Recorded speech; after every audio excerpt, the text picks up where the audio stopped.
Halo semua, perkenalkan nama lengkap saya Ortisan Salosa Danguba. Saya dari Prodi Budidaya Perairan, Fakultas Kelautan dan Perikanan, Universitas Nusa Cendana, Kupang. Pada video kali ini saya akan menjelaskan definisi DNA dan RNA.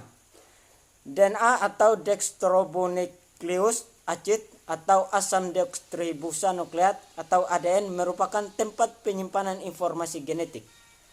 Asam nukleat adalah polinukleotida yang terdiri dari unit-unit monopeptida. Jika unit-unit pembangunannya deoksiribosonukleotida, maka asam nukleat itu disebut dextrobonukleat atau DNA.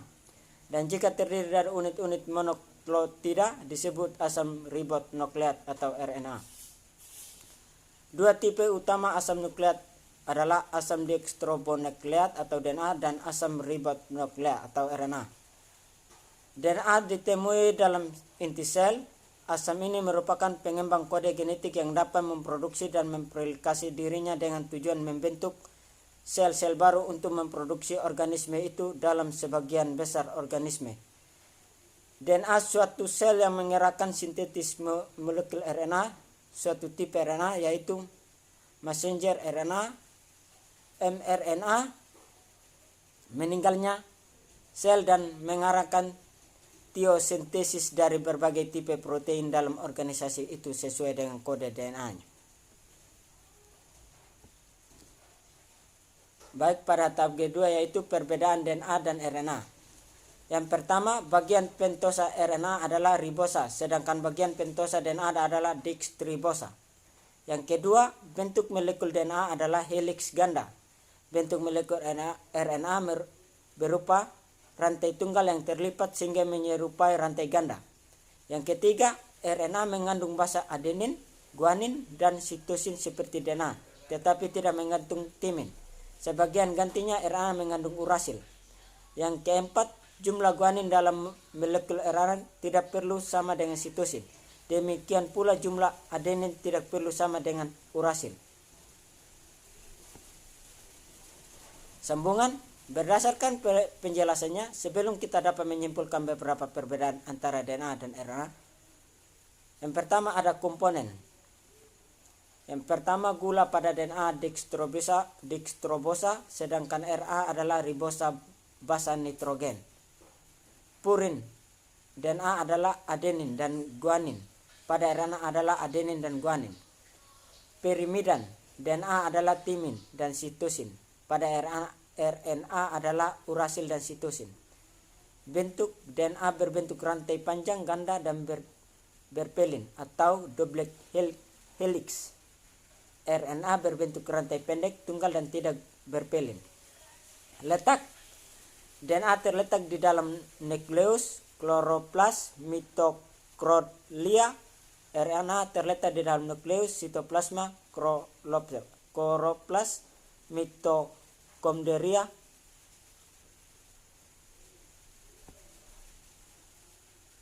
Yang berikut ukuran DNA dan RNA.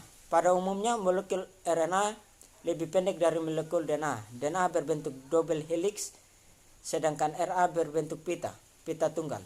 Meskipun demikian, pada beberapa virus tanaman RNA merupakan pita double namun tidak terpilih sebagai spiral.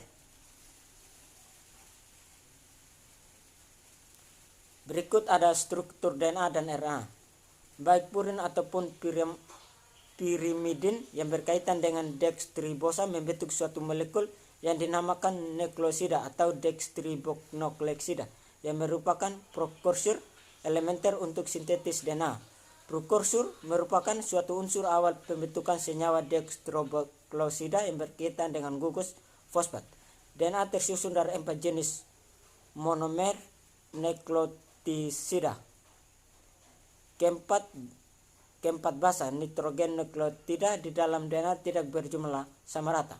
Akan tetapi pada setiap molekul DNA jumlah adenin selalu sama dengan jumlah timin. Demikian pula guanin dengan sitosin selalu sama. Fenomena ini dinamakan ketentuan Chargaff. Adenin selalu berpasangan dengan timin dan membentuk 2 ikatan hidrogen, sedangkan sitosin selalu berpasangan dengan guanin dan membentuk 3 ikatan hidrogen. Berikut ada lokasi. DNA pada umumnya terdapat di kromosom, sedangkan RNA tergantung macamnya, yaitu RNA atau RNA duta terdapat dalam nukleus RNA dan dicetak oleh salah satu pita DNA yang berlangsung di dalam nukleus. RNA atau RNA pimida atau RNA transfer terdapat di sitoplasma. RNA atau RNA ribosom terdapat di dalam ribosom.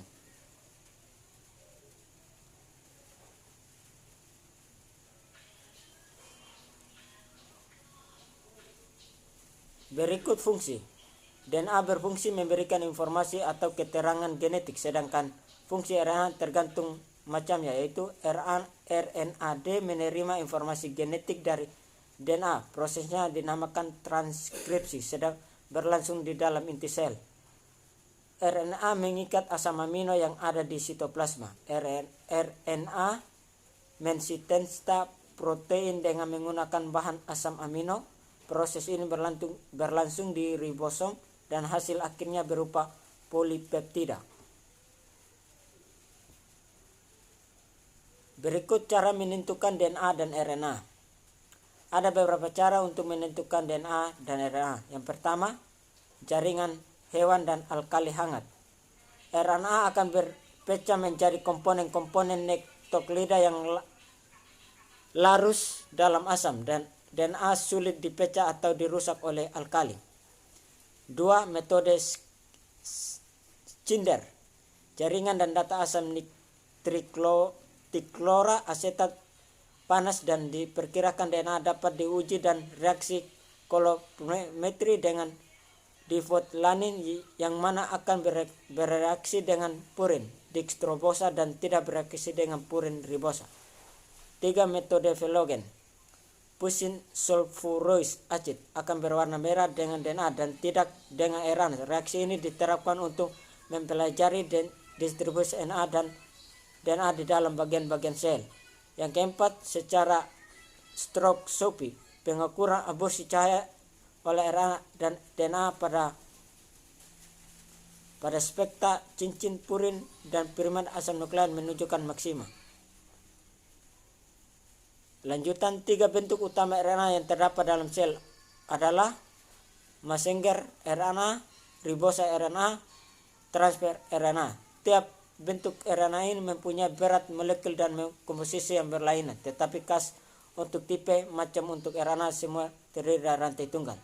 Polikrotidia pada sel bakteri hampir semua RNA ada di dalam sitoplasma. Di sel hati kira-kira 11% terdapat dalam nukleus, sekitar 15% dalam mitokondria, lebih dari 50% dalam ribosom, dan 25% dalam strosol. Ya baik, demikian hasil presentasi saya mengenai DNA. Mudah-mudahan apa yang saya sampaikan dalam video kali ini berguna untuk semua. Sekian dan terima kasih.